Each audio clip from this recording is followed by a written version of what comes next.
तलात चौधरी साहब, चले सियासी फैसले अपनी जगह, अब वो तो आपने ही बताना है, आपकी जमात ने अब क्या फैसला करना है, लेकिन वो कहते हैं ना टेबल टर्न हो गए हैं यहाँ पर। अब पाकिस्तान तहरीक इंसाफ की हुकूमत फिर हो गई है और मुस्लिम लीग नून वफाक तक अब हुकूमत के लिहाज से सुकड़ कर रह गई है।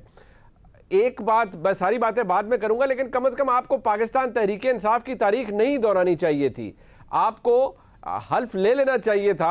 अदालती फैसला है, उसके बाद अब वो वज़ीर आला पंजाब बन गए, वोट अदालत ने कहा उनको ज़्यादा पड़े हैं, तो कम से कम कोई काम तो आप बेहतर कर लेते पाकिस्तान तहरीक इंसाफ से इस हवाले से। बिस्मिल्लाहिर्रहमानिर्रहीम। मुनीब साहब बेहतर करते करते यहाँ तक पहुंचे हैं।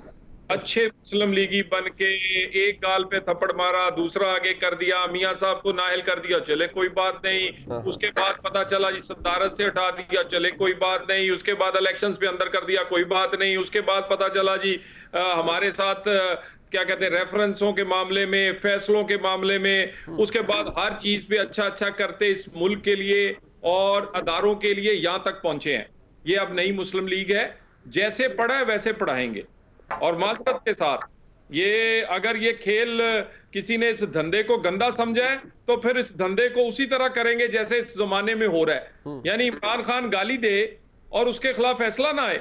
मुझे एक बात का जवाब दे दें, छोड़ दें, मैं ये दुरा के तंग आ गया हूं, लेकिन कोई सुनने वाला नहीं है। ओ भाई, नजायज औलाद वाला आदमी सादको अमीन है इस मुल्क के अंदर, और बेटे से तनख्वाह ना लेने वाला जो है वो तायाद नाहिल है। मुझे ये बताएं, वो गाली देता है?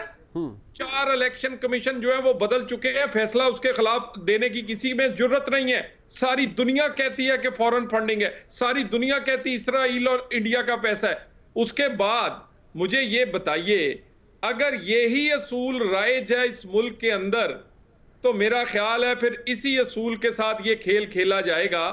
और इंतहाई अफसोस के साथ आप कह रहे हैं टेबल टर्न हो गए। क्या पाकिस्तान में डॉलर 100 का हो गया? क्या गरीब को रोटी मिलने लग गई है? क्या इकोनॉमी ठीक हो गई है?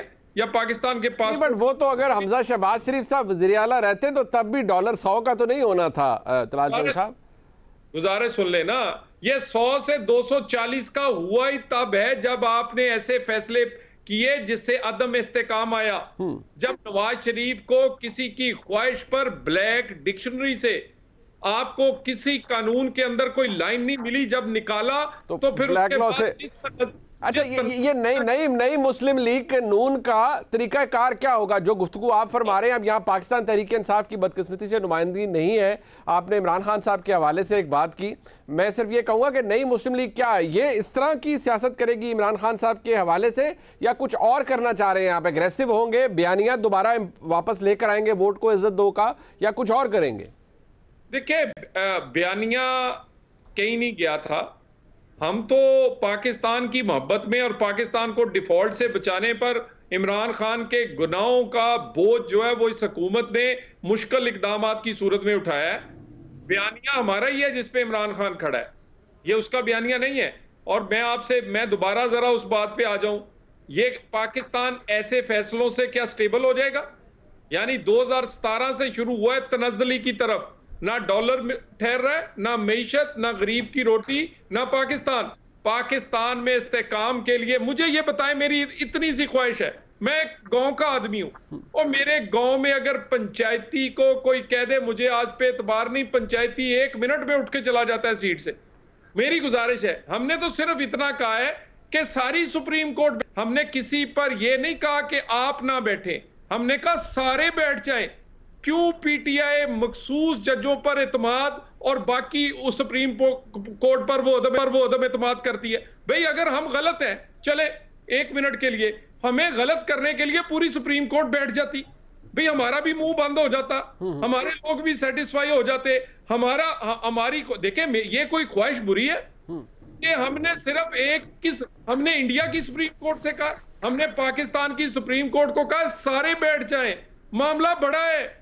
मैं आपको बता दूं, परवेज अलाई के वजीर आला इस तरह बनने से आपका ख्याल है इस्तेकाम आएगा? मैं आपको बता दूं बिल्कुल नहीं होगा। नहीं, बट एक बात चौधरी साहब मुझे ये बताएं, क्या आपको लगता है कि अगर तमाम मौजूद जज साहबान बैठ जाते, जो कि कल चीफ जस्टिस साहब ने फरमा दिया था कि छुट्टियां चल रही हैं, सारे जजेस मौजूद नहीं हैं, लेकिन अगर तमाम जजेस बैठते और फिर भी फैसला ये आता, तो क्या आप अपने दिल पर हाथ रखकर ये कहने के लिए तैयार है कि आप इसको कहते हैं कि हाँ जी ठीक है हम कबूल करते हैं? आप पूरी खुली अदालत में और अवाम के सामने कहा था, फिर हम किस मुंह से कहते हैं कि हमें कबूल नहीं है? और मुझे दो बड़े सीनियर वकला मौजूद हैं। क्या ऐसा फैसला मुतनाज़े करना जल्दी में वो जरूरी था, या एक दो हफ्ते में सही यानी सेटिस्फाई करके करना जरूरी था? और भी एक्स पार्टी आपने पंजाब का फैसला कर दिया। ओए, हम सबसे बड़े स्टेक होल्डर्स हैं, और आज के नहीं पिछले 40 साल से। एक्स पार्टी ये कोई किसी के जमानत का या छोटा मोटा फैसला नहीं है। मेरी गुजारिश दोबारा, बट चौधरी साहब आपने खुद बॉयकॉट का ऐलान किया ना, आपने खुद अपने वकला को मना कर दिया कि आप जाके आर्ग्यू ना करें। मुझे ये बताएं हमारे लिए क्या रास्ता छोड़ा है। मुझे सर इतना बताएं, साकिब निसार साहब और उसके बाद मखसूस किस्म के फैसले और मखसूस किस्म के माजरत के साथ, अदब के साथ जो बेंच है, मुझे बताएं बाएं और दाएं था साकिब निसार के। आप सोचें जरा चीजों को, मेरा दिल ना दुखाएं, मुझे माजी में ना धकेलें। चौधरी साहब आप भी एहतियात करें, आपको पहले ही एक नाअहली का सामना था और मर के अभी कहीं उसकी मुद्दत पूरी होने जा रही है। मेरी गुजारिश सुन ले, मैं माजरत साहब, मैं ये देखें, ये मैं पाकिस्तानी हूं, खुदा की कसम, अल्लाह की कसम, मैंने तौहीन अदालत नहीं की थी, सिर्फ नवाज शरीफ के साथ खड़ा था। मैं मिडिल क्लास का आदमी हूं, मैं लॉ ग्रेजुएट हूं, मैं बड़ी मुश्किल से यहां तक पहुंचा हूं। खुदा की कसम मेरे कैरियर पे दाग लगवाया, मैंने तौहीन अदालत नहीं की थी, सिर्फ एक कारकुन हूं सियासी। और अभी भी सच्ची बात करूंगा, पाकिस्तान की बात करूंगा, अपने लीडर, अपने नजरिए की बात करूं। मेरे साथ ज्यादती हुई है और मेरे मरहम रखें, मुझे ये बताइए। और ब्लैक डिक्शनरी पे कैसे नाइल कर दिया आपने, मुझे इतना तो बता दें। बस वो अब बात यह है, आज उस फैसले के ऊपर तलाल चौधरी साहब, उस फैसले को आज बड़ी तनकीदी निगाह से देखा जाता है। वो 547 सफ़ात पे मबनी फैसला था, मैंने खुद भी पढ़ा, मुझे भी 100 एतराज थे, लेकिन मैं आपको फिर भी कहूंगा एहतियात कीजिए। चले आज आप एग्रीव्ड हैं। मेरी गुजारिश, मैं बड़ा बाअदब, मैं देखे मेरी गुजारिश है एज ए पाकिस्तानी, मेरे जो ज्यादतियां हुई हैं उस पर मरहम रखें। ओए, हमने सिर्फ इतना कहा है कि पूरी फुल कोर्ट, सुप्रीम कोर्ट बैठ जाए, कुछ और नहीं कहा। ये कोई बड़ी बात नहीं कर दी हमने, अनहोनी नहीं कर दी। खुदा के वास्ते हम पाके इस तरह इस्तेकाम नहीं आएगा जब तक सियासी इस्तेकाम नहीं आएगा, मुआशी इस्तेकाम नहीं आएगा, मुआशी इस्तेकाम नहीं आएगा, पाकिस्तान में इस्तेकाम नहीं आएगा, गरीब की रोटी जाएगी, डिफॉल्ट की तरफ हम जा रहे हैं। ये सब कुछ सियासी अदम नहीं, वो तो आप कह चुके ना, वो तो आप कह चुके।